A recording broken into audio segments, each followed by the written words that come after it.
मित्रांनो, तुमचं पुन्हा एकदा GB स्टोरी टेलर या यूट्यूब चॅनलवर स्वागत आहे. आजच्या आपल्या गोष्टीचं नाव आहे पुस्तक. लेखिका शिल्पा येवले. पण गोष्ट सुरू करण्याआधी जर कोणी या चॅनलवर पहिल्यांदाच आलेले असाल तर त्यांनी ह्या चॅनलला सबस्क्राईब करायला विसरू नका. चला तर मग अजिबात वेळ न घालवता गोष्टीला सुरुवात करूया.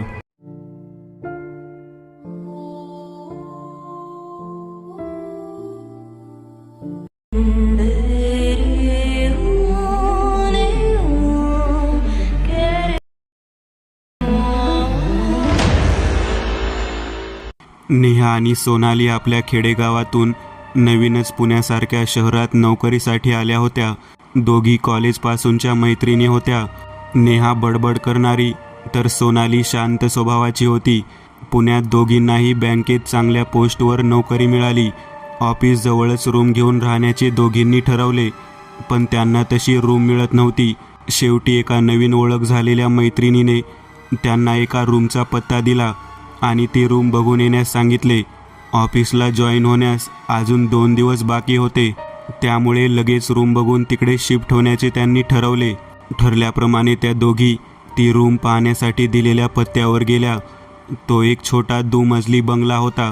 खाली एक वृद्ध आजी आजोबा राहत होते आणि बाहेरून वर जिना चढून गेले की एक रूम होती.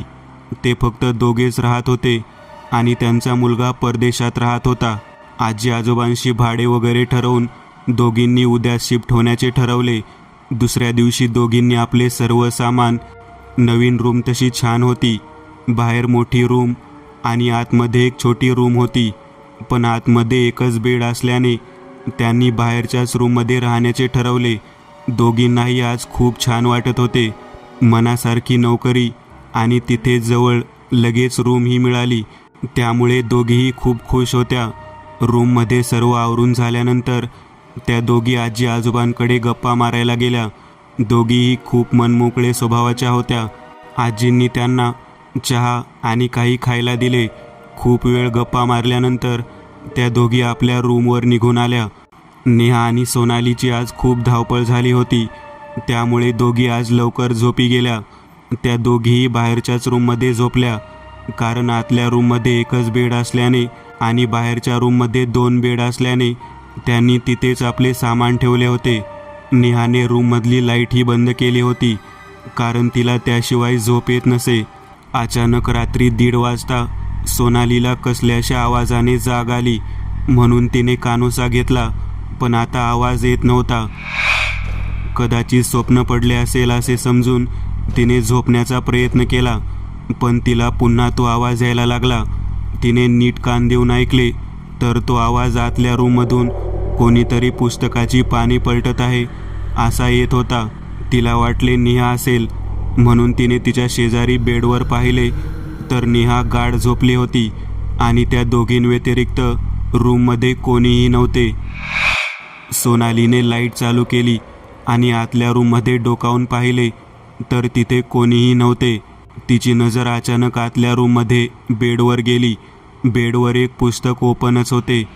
कदाचित वाऱ्याने पाने पलटत असतील या विचाराने तिने खिडकीकडे पाहिले तर ती पूर्ण बंद होती.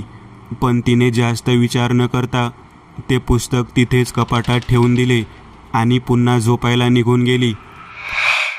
काही वेळाने पुन्हा सोनालीला त्याच पुस्तकाच्या पानांच्या आवाजाने जाग आली, पण तिने विचार केला की तिने काही वेळापूर्वीच ते पुस्तक कपाटात ठेवले होते, मग पुन्हा तोच आवाज कसा येऊ शकतो.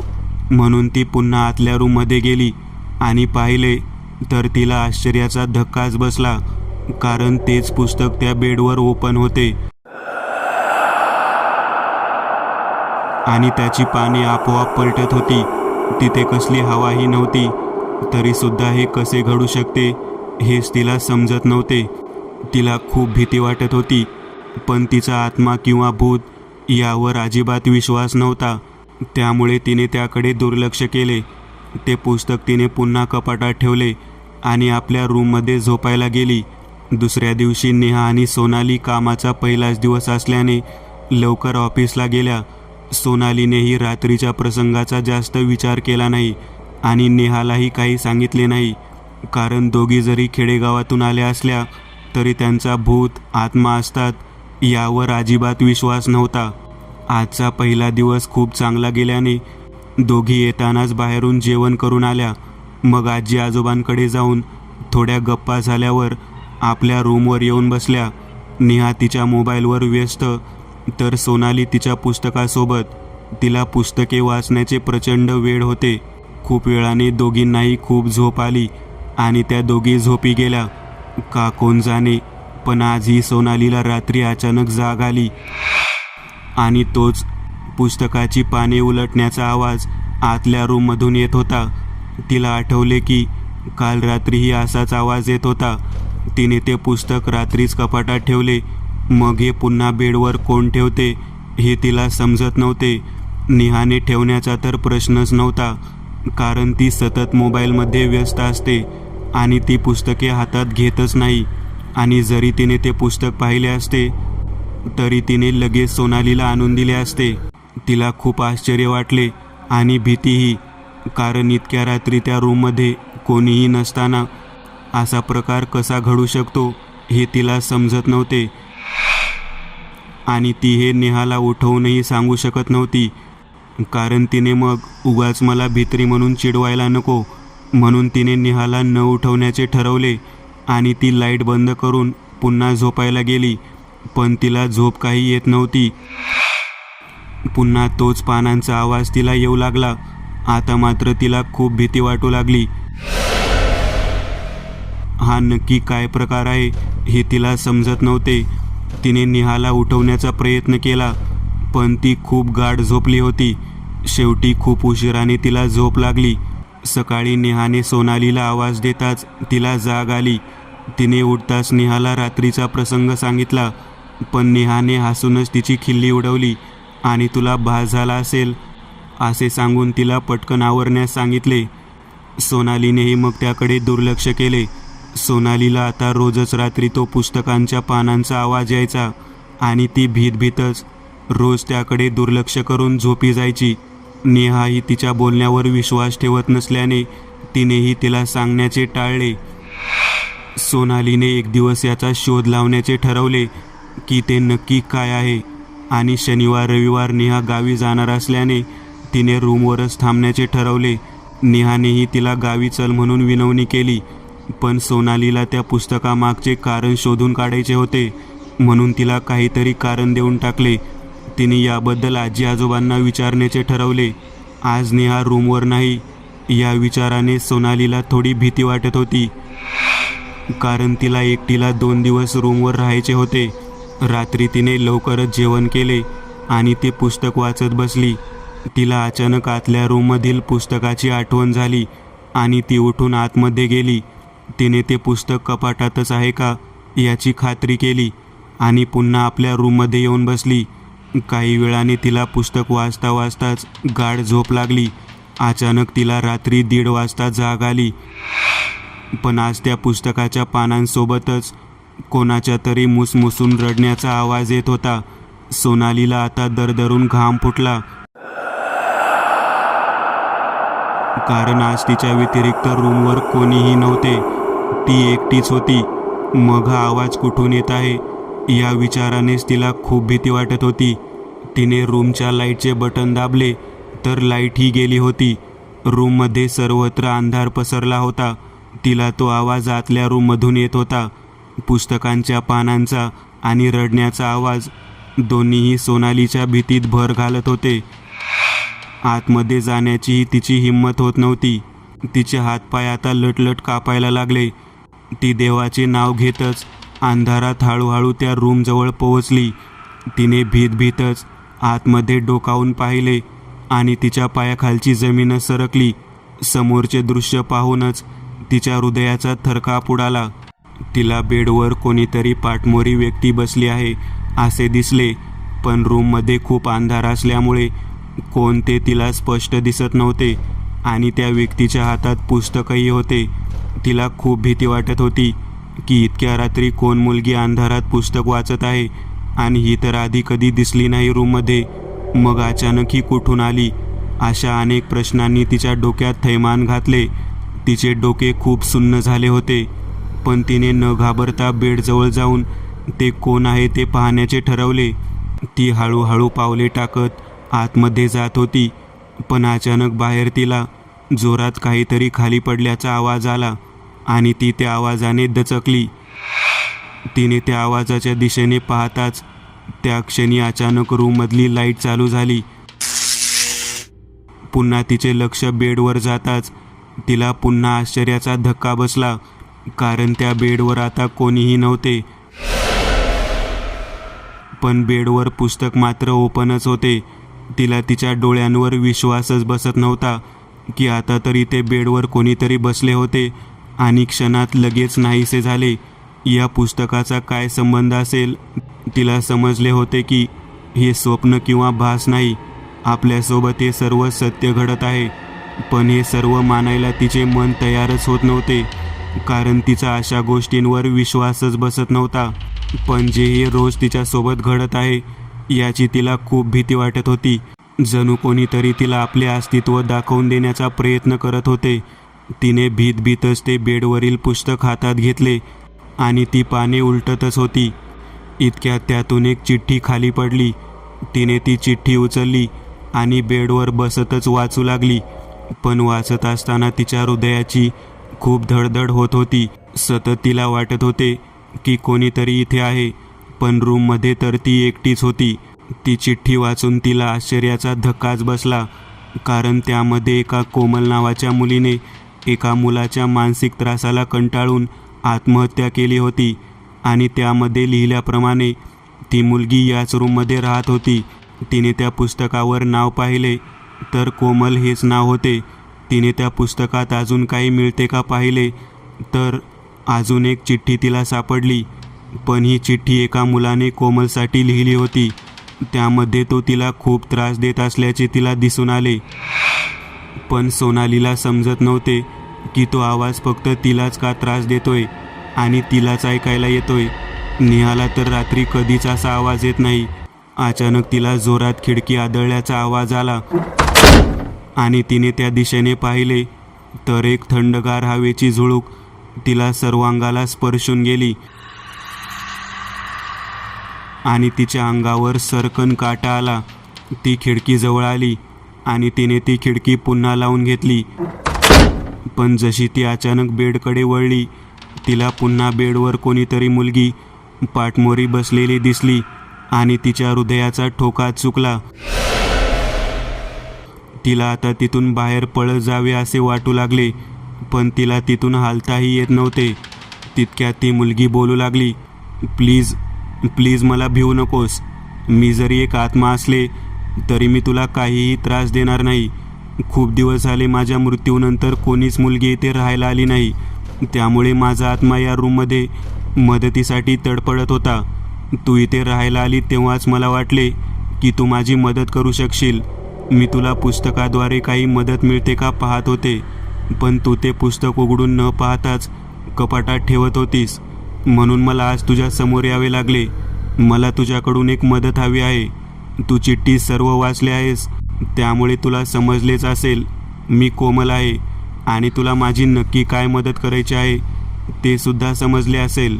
सोनालीला तिच्या डोळ्यांवर विश्वासच बसत नव्हता की ती एका आत्म्यासमोर उभी आहे, पण तिला कोमलचा चेहरा स्पष्ट दिसत नव्हता. तिला कोमलची खूप भीती वाटत होती आणि तिचे खूप वाईटही वाटत होते. पण तिने घाबरून न जाता कोमलला मदत करण्याचे ठरवले. कोमलने आत्महत्या करून 1 महिना झाला होता, पण त्यानंतर त्या रूममध्ये कोणीही राहायला आले नव्हते. कोमल तिच्या खिडकीसमोरच राहत असलेल्या एका मुलाच्या मानसिक त्रासाला खूप कंटाळली होती. तिला तो रोज येता जाता त्रास द्यायचा, अश्लील बोलायचा. तिने त्याला प्रेमासाठी नकार दिला, त्यामुळे तो जास्तच त्रास देत होता. तिला हा रोजचा त्रास सहन झाला नाही, म्हणून तिने रूममध्येच आपल्या हाताची नस कापून आत्महत्या केली. पण पोलिसांना तिच्या आत्महत्येचे कारण अजूनही समजले नव्हते आणि त्यांना तिच्या आत्महत्येपूर्वीची कोणतीही चिठ्ठी सापडली नव्हती. कदाचित तिनेच त्याचा बदला घेण्यासाठी असे घडवून आणले होते. आज सकाळी सोनालीला लवकरच जाग आली तिने 2 दिवस आतल्याच रूममध्ये राहण्याचे ठरवले, म्हणून तिने आपले आवश्यक सामान त्या रूममध्ये ठेवले आणि ती खिडकीही पूर्ण उघडली. बराच वेळ ती त्या खिडकीमध्ये उभी राहिली. आज तिच्या डोक्यात वेगळेच विचार चालू होते. काही वेळाने तिला समोरच गॅलरीत 2 मुले उभी दिसली. ते दोघे सोनालीकडेच पाहत होते आणि एक मुलगा दुसऱ्याला बोलत होता. खूप दिवसांनी कोणीतरी मुलगी राहायला आली आहे रे आपल्यासमोर. आता तू हिला पण पटवण्याचा विचार करत असशील. तुझी ती कोमल खूप दिवस झाले दिसली नाही रे. तुला सोडून ती दुसऱ्यासोबत तर गेली नाही ना? असे बोलून तो खूप मोठ्याने हसला. तो मुलगाही मग हसतच त्याला बोलला, अरे ती गेली तर ही आहे ना. नवीन मुलगी पटवायला मला वेळ नाही लागणार. अशा सुंदर मुली तर माझ्यासाठीच बनल्या आहेत. तोही त्याला टाळी देतच हसला. सोनालीला मात्र त्याचं हे बोलणं ऐकून खूप राग आला. आता तिथे जावं आणि त्याच्या कानाखाली द्यावी अशी तिची इच्छा झाली होती. पण तिला त्यांच्या बोलण्यातून समजले की कोमलच्या मृत्यूला कोण जबाबदार आहे ते, आणि तिला आता कोमलला मदत करणे सोपे झाले. त्या दोघांच्या बोलण्यातून तिला त्या मुलाचे नाव प्रतीक आहे ते समजले. ती खूप वेळ प्रतीककडे एकटक पाहत होती. खूप वेळाने प्रतीकच्या मित्राच्या लक्षात आले की सोनाली त्याच्याकडे पाहत आहे. त्याने लगेच प्रतीकला सोनाली पाहत असल्याचे सांगितले. त्यालाही आता तिला पटवणे सोपे झाले. या विचारानेच तो खुश झाला. प्रतीकचा मित्र बाहेर गेल्यावर तो तिथे आता एकटाच होता. खूप वेळ दोघे एकमेकांकडे पाहत होते, हसत होते. प्रतीकलाही तिला भेटण्याची इच्छा झाली. सोनालीने त्याला नजरेनेच होकार दिला. प्रतीकने तिला फोन नंबर मागताच तिनेही लगेच एका कागदावर लिहून त्याचा गोळा करून त्याच्या गॅलरीच्या दिशेने फेकला. आज मुलगी स्वतःहून माझ्या जवळ येत आहे या विचारानेच त्याच्या मनात आनंदाच्या उकळ्या फुटत होत्या. फोनवरच तिने त्याला आज रात्री मी तुझ्या रूमवर भेटायला येईन असे प्रतीकला सांगितले. तोही खूप खुश झाला. त्याने लगेच मित्राला रात्री दुसरीकडे जाण्यास सांगितले, पण त्याला सोनाली रूमवर येणार आहे हे सांगितले नाही. प्रतीकच्या मनात आजच्या रात्रीचा प्लॅन चालू होता. त्याला कधी एकदा रात्र होते आणि सोनाली रूमवर येते असे झाले होते. तिच्या भेटीसाठी तो खूप उतावळा झाला होता. आजपर्यंत त्याने खूप मुलींना प्रेमात फसवले होते, त्यांना त्रास दिला होता. पण आज तो ते सर्व विसरून आयत्या मिळालेल्या शिकारीची वाट पाहत होता. सोनालीला मात्र रात्री पुस्तक वाचता वाचता कधी झोप लागली तिला समजलेच नाही.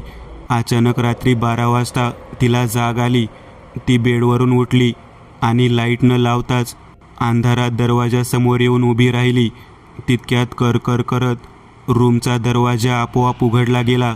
ती इतक्या काळोखात खाली जाण्यासाठी हळूहळू पायऱ्या उतरू लागली. रात्रीचे 12 वाजून गेले होते. सर्वत्र खूप अंधार दाटला होता.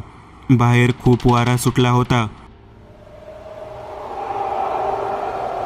पाऊस येण्याची चिन्हे दिसत होती. ती पायऱ्या उतरून खाली आली. एक नजर आजी आजोबांच्या घराकडे फिरवली. सर्व लाईट बंद होत्या. पुन्हा तिने आपली नजर सर्वत्र फिरवली, पण दूर दूरपर्यंत काळोखच होता. आज वातावरणात खूप बदल जाणवत होता आणि सोनालीमध्येही.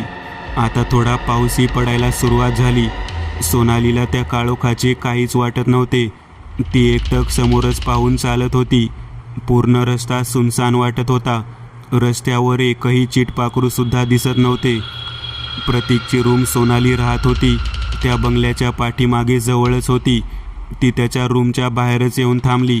पावसाने ती पूर्ण चिंब भिजली होती. इकडे प्रतीक तिला खूप वेळ फोन करत होता, पण ती फोन उचलत नव्हती. त्याला वाटले तिने त्याच्या रूमवर येण्याचे रद्द केले असेल. तिने तिचा निर्णय बदलला असेल या विचाराने त्याला झोपसुद्धा येत नव्हती. पण अचानक दाराची बेल वाजली आणि तो ताडकन उठून दरवाजा उघडायला गेला. त्याने दार उघडताच दारात त्याला पावसाने चिंब भिजलेली सोनाली दिसली. त्याला त्याच्या डोळ्यांवर विश्वासच बसला नाही, कारण रात्रीचे 1 वाजले होते. इतक्या रात्री ही सुंदर मुलगी, मी अनोळखी मुलगा असताना रूमवर कशी येऊ शकते याचे त्याला खूप आश्चर्य वाटत होते. आजच तर आमची ओळख झाली आणि ही रात्री लगेच रूमवर आलीसुद्धा याचा त्याला खूप आनंद होत होता. आज रूमवर तो एकटाच होता. प्रतीकचा मित्रही नव्हता. त्यामुळे प्रतीक भलताच खुश होता. त्याला कोणी अडवणारेही नव्हते ना. त्या विचारातून बाहेर येतच त्याने पाहिले तर दरवाजात आता सोनाली नव्हती. त्याने बाहेर पाहिले तर ती तिथेही नव्हती. अचानक त्याला शेजारी कोणीतरी आहे हे जाणवले. पाहिले तर सोनाली गप्प मान खाली घालून त्याच्या शेजारी उभी होती. त्याने तिला आतल्या रूममध्ये जाण्यास सांगितले आणि दरवाजा लावून आतमध्ये गेला. सोनाली एकही शब्द न बोलता बेडजवळच खूप शांत उभी होती. तिचे कपडे पूर्ण भिजले होते. केसातून पाणी टिपकत होते. तितक्यात प्रतीक टॉवेल घेऊन बेडरूममध्ये आला आणि तिला ओले कपडे चेंज करून ये असे सांगितले. पण तिने मानेनेच नकार दिला. तिची नजर अजूनही खालीच होती. त्यालाही खूप आश्चर्य वाटत होते की फोनवर तर ही खूप छान बोलत होती, पण आता ही इतकी शांत का उभी आहे. त्यानेही जास्त विचार न करता तिला कॉफी घेऊन येतो असे सांगून तो कॉफी करायला किचनमध्ये निघून गेला. सोनाली आता आरशासमोर उभी राहून टॉवेलने ओले केस पुसत होती. प्रतीकबद्दलचा राग तिच्या डोळ्यातून उफाळून बाहेर येत होता. तिचे डोळे निखाऱ्याप्रमाणे लाल झाले होते. इकडे मात्र प्रतीकला आनंदात काय करू नि काय नको असे झाले. आज आपल्याकडे आयती शिकार चालून आली आहे. तिला आता सोडणार नाही असाच विचार करतच तो हसतच बेडरूममध्ये आला आणि हातातील कॉफीचा कप त्याने टेबलवर ठेवला. तो तिच्या जवळ जात असतानाच त्याचे लक्ष अचानक ती आरशासमोर उभी होती त्या आरशामध्ये गेले आणि त्याच्या पायाखालची जमीन सरकली, कारण ती सोनाली नसून कोमल होती. त्याला स्वतःच्या डोळ्यांवर विश्वासच बसत नव्हता. कोमल तर आता रूममध्ये राहत नाही, मग ती इकडे कशी आली? आणि मगाशी तर रूममध्ये सोनाली आली होती, मग ती कुठे गेली? अशा अनेक प्रश्नांनी त्याचे डोके सुन्न झाले. त्याला एक वेळ वाटले की हा त्याचा भास असेल, म्हणून तो हळूहळू पावले टाकत तिच्या जवळ गेला आणि तिच्या खांद्यावर त्याने भीतच हात ठेवला. त्याचे हातपायही खूप लटलट कापत होते. तिने पाठीमागे वळून पाहताच त्याच्या हृदयाचा ठोका चुकला, कारण ती खरंच कोमलच होती आणि तिचे रूपही खूप भयानक होते.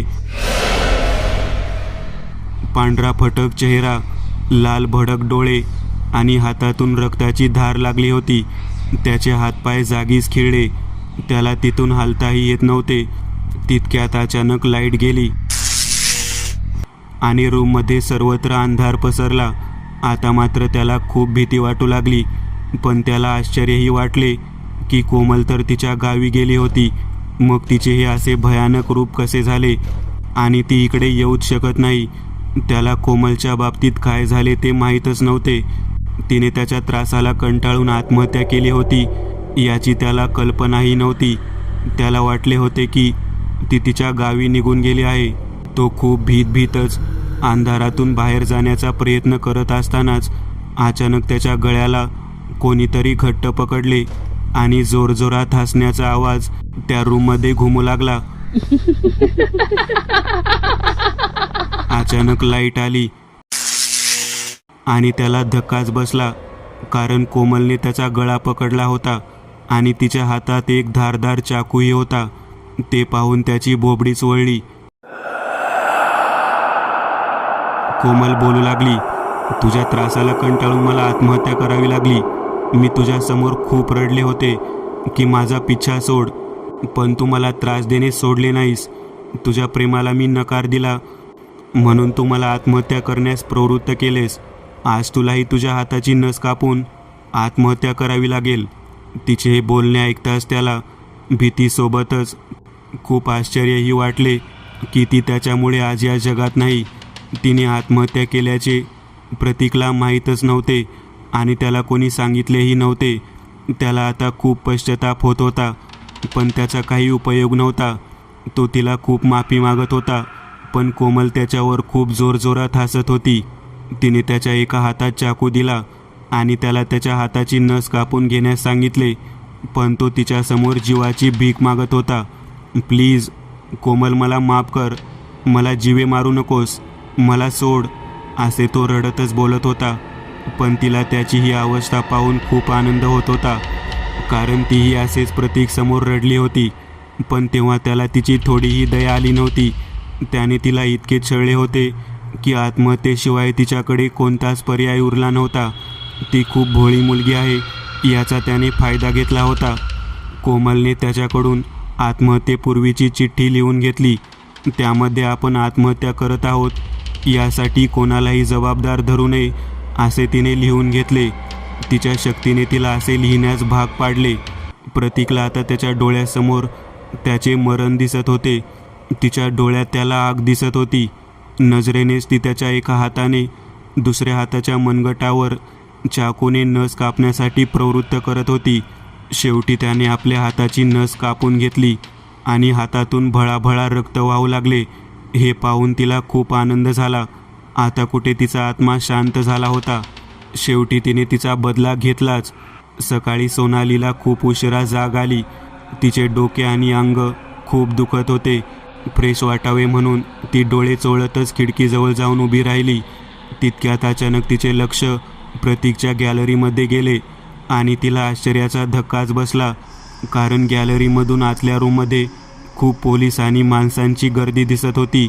पुन्हा तिची नजर खाली उभ्या असलेल्या ॲम्ब्युलन्सवर गेली. तिला आता खूप भीती वाटत होती. 2 वॉर्ड बॉय एका मृतदेहाला स्ट्रेचरवर घेऊन ॲम्ब्युलन्सच्या दिशेने जात होते. सोनालीने तो मृतदेह कोणाचा आहे हे निरखून पाहिले तर तिला पुन्हा आश्चर्याचा धक्का बसला. कारण तो मृतदेह प्रतीकचा होता. तिने लगेच खाली जाऊन तिथेच एका शेजारील व्यक्तीला त्याबद्दल विचारले तर त्या व्यक्तीने सांगितले की प्रतीकने रात्री आपल्या हाताची नस कापून आत्महत्या केली. पोलिसांना रूममध्ये प्रतीकने लिहिलेली आत्महत्येपूर्वीची चिठ्ठीही सापडली. त्यामध्ये त्याने डिप्रेशनमध्ये येऊन स्वइच्छेने आत्महत्या करत असल्याचे लिहिले होते आणि यासाठी कोणालाही जबाबदार धरू नये असेही लिहिले होते. सोनाली लगेच आपल्या रूमवर निघून आली. रात्री अचानक असे काय घडले असेल की त्याने आत्महत्या करून घेतली आणि मला तर रात्री पुस्तक वाचता वाचता झोप लागली. प्रत्येक रात्रीप्रमाणे मला जाग कशी आली नाही. मला तर कोमलची मदत करायची होती. अशा अनेक प्रश्नांनी तिच्या डोक्यात थैमान घातले. पण तिने खूप विचार केल्यानंतर तिला समजले की हे सर्व कोमलने घडवून आणले होते. कारण ती रात्री झोपली ते तिला सकाळी जाग आली होती. रात्री काय घडले होते याची तिला काहीच कल्पना नव्हती आणि तिला काहीच आठवतही नव्हते. कारण तिच्या शरीराचा ताबा कोमलने घेतला होता आणि कोमलचा बदलाही पूर्ण झाला होता. शेवटी तिचा आत्मा त्या रूममधून मुक्त झाला. मित्रांनो, आज पुरतं एवढंच. तुम्हाला जर काही गोष्ट आवडली असेल तर नक्की लाईक करा. तुमच्यापैकी बरेचसे जण व्हिडिओ लाईक न करताच पळून जातात. पण हा जर व्हिडिओ तुम्ही लाईक केला तर मला जरा बरं वाटेल आणि असेच भारी भारी व्हिडिओ बनवायची माझ्यात एनर्जी येईल. त्यामुळे नक्की लाईक करा. आणि अजूनही कोणी या चॅनलला सबस्क्राईब केलेलं नसाल तर लगेच सबस्क्राईब करून टाका. आणि बाजूची घंटी ती मात्र दाबायला विसरू नका. देवाची घंटी आहे ती. चला तर मग पुन्हा भेटूया अशीच एक आगळी वेगळी गोष्ट घेऊन पुढच्या